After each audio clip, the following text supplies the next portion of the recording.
ವಕ್ಫ್ ವಿರುದ್ಧ ಸಿಡಿದದು ಕಾಂಗ್ರೆಸ್ ನಾಯಕರ ವಿರುದ್ಧ ಆಕ್ರೋಶವನ್ನು ಶಾಸಕ ಸಿದ್ದು ಸವದಿ ಆಕ್ರೋಶ ವ್ಯಕ್ತಪಡಿಸಿದ್ದಾರೆ. ಇನ್ನು 10 ವರ್ಷ ಕಾಂಗ್ರೆಸ್ಗೆ ಅಧಿಕಾರ ಇದ್ದರೆ ದೇಶವನ್ನೇ ಮಾರ್ತಾ ಇತ್ತು ಅಂತ ಹೇಳಿದ್ದಾರೆ. ಇದರ ಬಗ್ಗೆ 1992 ಮತ್ತು 2013ರಲ್ಲಿ ಅಂದಿನ PM ಮನಮೋಹನ್ ಸಿಂಗ್ ಕಾನೂನು ತಿದ್ದುಪಡಿ ಮಾಡಿದ್ದಾರೆ ಎಂದು ಆಕ್ರೋಶವನ್ನು ವ್ಯಕ್ತಪಡಿಸಿದ್ದಾರೆ. ವಕ್ಫ್ ಬೋರ್ಡ್ ಕೈ ಮಾಡಿದ್ದಲ್ಲಿ ಆಸ್ತಿ ಕೊಡಬೇಕು, ಹೀಗೆ ಮಾಡುತ್ತಾ ಹೋದರೆ ದೇಶದ ಆಸ್ತಿಯನ್ನು ಲೂಟಿ ಮಾಡ್ತಾರೆ. ಈಗಾಗಲೇ 9 ಲಕ್ಷ ಎಕರೆ ವಕ್ಫ್ ಬೋರ್ಡ್ನಲ್ಲಿ ದಾಖಲಾಗಿದೆ. ಕಾಂಗ್ರೆಸ್ ಅವಧಿಯಲ್ಲಿ 1,000 ಎಕರೆ ದೆಹಲಿಯ ಪ್ರತಿಷ್ಠಿತ ಏರಿಯಾದಲ್ಲಿ ವಕ್ಫ್ನ ಆಸ್ತಿ ಇದೆ ಎಂದು ಗುರುತಿಸಲಾಗಿದೆ. ಕಾಂಗ್ರೆಸ್ ಕಾನೂನು ರಚಿಸಿದ್ದರಿಂದ ನಮ್ಮ ಅವಧಿಯಲ್ಲಿ ಕಾನೂನು ರೀತಿಯಲ್ಲಿ ಅವರಿಗೆ ಜಮೀನು ಹೋಗಿರ್ಬೋದು. ನಾವು ಆ ಕಾನೂನು ತೆರವು ಮಾಡೋಕೆ ಮುಂದಾಗಿದ್ದೇವೆ. ಕಾಂಗ್ರೆಸ್ನವರು ಮುಂದಾಗಲಿ.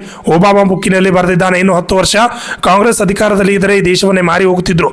ಮಹಾರಾಷ್ಟ್ರ ಜನರು ಬುದ್ಧಿವಂತರು, ಕಾಂಗ್ರೆಸ್ಗೆ ತಕ್ಕ ಪಾಠವನ್ನೇ ಕಲಿಸಿದ್ದಾರೆ. ತೆರದಾಳ ಶಾಸಕ ಸಿದ್ದು ಸವದಿ ಕಾಂಗ್ರೆಸ್ ನಾಯಕರ ವಿರುದ್ಧ ಆಕ್ರೋಶವನ್ನು ಹೊರಹಾಕಿದ್ದಾರೆ. ಆ ಕಾರಣಕ್ಕಾಗಿ ನಾವು ಇಂಥ ಹಗರಣಗಳನ್ನು ಎಷ್ಟು ದಿನ ಸಹಿಸಿಕೊಳ್ಳೋಕೆ ಸಾಧ್ಯ ಅದ? ಲೂಟಿ ಮಾಡಲಾಗ ಆಯಾ ಸಮುದಾಯಗಳ ನ್ಯಾಯ ಸಿಗಬೇಕಲ್ಲ. ಆ ಕಾರಣಕ್ಕೆ ಅದಕ್ಕೆ ಶಾರ್ಟಾಗಿ ಸಮರ್ಪಕ ಉತ್ತರ ಕೊಟ್ಟರೆ ಹೌಸ್ ಸರಿಯಾಗಿ ನಡೀತದೆ ಸರ್. ಆ ಕಾರಣಕ್ಕೆ ಉತ್ತರ ಕರ್ನಾಟಕ ಕೃಷ್ಣಾದ ಮುಳುಗಡೆ ಇರ್ಬೋದು, ಈ ಭಾಗದ ಅನೇಕ ಸಮಸ್ಯೆಗಳ ಜ್ವಲಂತ ರೈಲ್ವೆ ಲೈನ್ ಇರ್ಬೋದು, ಇವೆಲ್ಲ ಜ್ವಲಂತ ಸಮಸ್ಯೆಗಳದಾವೆ. ಅದ್ರ ಬಗ್ಗೆ ದೀರ್ಘವಾಗಿ ಚರ್ಚೆ ಆಗಬೇಕನ್ನುವಂಥ ಅಪೇಕ್ಷೆ ನಮ್ಮದು. ಸರ್, ಉಪಚುನಾವಣೆ ಬಗ್ಗೆ ಏನು ಹೇಳ್ತೀರಿ? ಮೊನ್ನೆ ನಡೆದಂಥ ಉಪಚುನಾವಣೆ ನೋಡ್ರಿ, ನಮ್ಮ ಸರ್ಕಾರ ಇದ್ದಾಗ, ಯಡಿಯೂರಪ್ಪನ ಮುಖ್ಯಮಂತ್ರಿ ಇದ್ದಾಗ 12 ನಾವು ಗೆದ್ದೀವಿ. ಇಲ್ಲಿ ಸರ್ಕಾರದ ಅವ್ರದ್ದು ಅನೇಕ ಆಶ್ವಾಸನೆಗಳು ಕೊಟ್ಟಾರ ಮತ್ತು ದುಡ್ಡಿನ ಸುರಿಮಳೆಗಳಿಂದ ಆರಿಸಿ ಬಂದಾರ. ಅವ್ರ ಆಯ್ಕೆಯನ್ನು ಯಾವುದಾದ್ರೂ ಸರ್ಕಾರ ಇದ್ದ ಹೊತ್ತಿನಾಗ ಉಪಚುನಾವಣೆ ಗೆಲ್ಲೋದೇನು ದೊಡ್ಡದಲ್ಲ ಸರ್. ಮಹಾರಾಷ್ಟ್ರದಾಗ ಅಧಿವೇಶನದಾಗ ರೀ ಹೀಗಾಗಿ ಇದನ್ನ ಆಗಿಲ್ಲ, ಅಧಿವೇಶನ ನಡೆಸಿಲ್ರಿ. ಈಗ ಅದಾದ್ರಿ ಇವ್ರಿಗೆ ನೋಡ್ರಿ, ಸರಿಯಾಗಿ ನಡೆಸುವಂಥ ವಿಚಾರ ಸರ್ಕಾರಕ್ಕಿಲ್ಲ. ಮೊದಲು ಇದನ್ನು ಹಾಗೆ ಮುಂದೆ ಎಳ್ಕೊಂಡು ಹೋಗ್ಬೇಕು ಅನ್ನುವಂಥ ದುರುದ್ದೇಶ ಅವ್ರದ್ದು. ಇಂಥ ಹಗರಣಗಳನ್ನು ಮಾಡಿ ಹಗರಣಕ್ಕೂ ತಕ್ಕ ಉತ್ತರ ಕೊಡಬೇಕಲ್ಲ ಅವರು. ಸರ್, ಮಹಾರಾಷ್ಟ್ರದಾಗ ನಿಮ್ಮದೇ ಸರ್ಕಾರ ಇತ್ತು, ಆದರೂ ಕೂಡ ಅಲ್ಲಿ ಭಾಗ್ಯಗಳು ಅನೌನ್ಸ್ ಮಾಡಿರಿ ನೀವು. ಯಾವ ಕಾರಣ? ಯಾವುದು? ನಿಮ್ಮ ಸರ್ಕಾರದವ್ರು ಕೆಲಸ ಮಾಡಿಲ್ಲ ಅಲ್ರಿ. ಅವ್ರ ಭಾಗ್ಯಗಳು ನಮ್ಮ ಸರ್ಕಾರ ಏನಾಯ್ತು ಕರ್ನಾಟಕದಾಗ, ನಾವು ಭಾಗ್ಯಗಳ ಘೋಷಣೆ ಮಾಡಲಿಲ್ಲ ಸರ್. ಮಹಾರಾಷ್ಟ್ರದಾಗ ಸರ್ ಆಲ್ರೆಡಿ BJP ಸರ್ಕಾರ ಇತ್ರಲ್ಲ, ಆದ್ರೂ ಅಲ್ಲಿ ಭಾಗ್ಯಗಳು ಅನೌನ್ಸ್ ಮಾಡಿರಿ. ಅವ್ರಟ್ಟು ಭಾಗ್ಯಗಳೆಲ್ಲ ರಾಜ್ಯ ಲೂಟಿ ಮಾಡಾಟಿಟ್ಟು ಇಲ್ಲಲ್ಲ ನಮ್ಮದು ಸರ್. ನೀವೇ ಟೀಕೆ ಮಾಡ್ತಿದ್ರಿ. ಇವ ಕೇಜ್ರಿವಾಲ್ 5,000 ಘೋಷಣೆ ಮಾಡ್ಯಾನಿ, ಹಾಳು ಮಾಡೇ ಹೋಗೋದದ ಸರ್.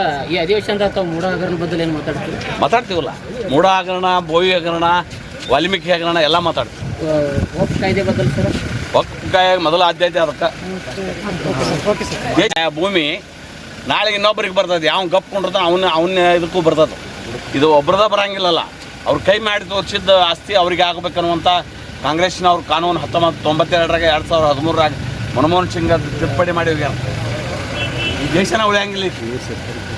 9 ಲಕ್ಷ ಎಕರೆ ಲ್ಯಾಂಡ್ ಅವ್ರದ್ದಾಗೈತಿ. ಕಾಂಗ್ರೆಸ್ ಮನಮೋಹನ್ ಸಿಂಗ್ ಇದ್ದಾಗ 1,000 ಆಸ್ತಿ ಪ್ರೈಮ್ ಏರಿಯಾದಾಗ ದಿಲ್ಲಿ ಒಳಗೆ ಅವ್ರಿಗೆ ಕೊಟ್ಟಾನ. ಸರ್, ತಮ್ಮ ಸರ್ಕಾರ ಇದ್ದಾಗ ಕೆಲವೊಂದು ಆಸ್ತಿ ಹಂಗಾಗಿದೆ. ಯಾರು ಆಗ್ಯಾನ? ಒಂದೂ ಆಗಂಗಿಲ್ಲ, ಒಂದೂ ಹೋಗಿಲ್ಲ. ಅವ್ರ ಕಾನೂನು ನೋಡ್ರಿ, ಅವ್ರ ಕಾನೂನು ಮಾಡಿ ಇಟ್ಟಿದ್ದಕ್ಕೆ ಹೋಗಿರ್ಬೋದು. ಅವ್ರ ಕಾನೂನು ನಡೆಯೊಳಗೆ. ಅದ್ರ ನಾವು ಈಗ ವಕಫ್ ಕಾನೂನು ರದ್ದು ಮಾಡ್ಲಿಕ್ಕೆ ನಾವು ತಯಾರಿದ್ದೀವಿ. ನೀವು ಬರ್ತೀರಿ ಕಾಂಗ್ರೆಸ್ನವ್ರು, ನಮ್ಮ ಕೂಡ ಕೈ ಜೋಡಿಸ್ತಾರ. ಅವ್ರಿಗೆ ತಾಕತ್ತಿಲ್ಲ ರೀ. ಅವರ ವೋಟ್ ಬ್ಯಾಂಕ್ ರಾಜಕಾರಣ, ತುಷ್ಟೀಕರಣ ರಾಜಕಾರಣ ಮಾಡ್ತಾರೆ. ಈ ದೇಶವನ್ನು ಹರಾಜಿಗೆ ಹೋಗ್ತಾರೆ. ಈಗ ಒಬಾಮಾ ಬುಕ್ನಾಗ ಹೇಳ್ಯಾನ ನೋಡು, ಈಗ ಇನ್ನೊಂದು 10 ವರ್ಷ ಕಾಂಗ್ರೆಸ್ ಇದ್ರೆ ದೇಶ ಮಾರಿ ಹೋಗಿದ್ರು.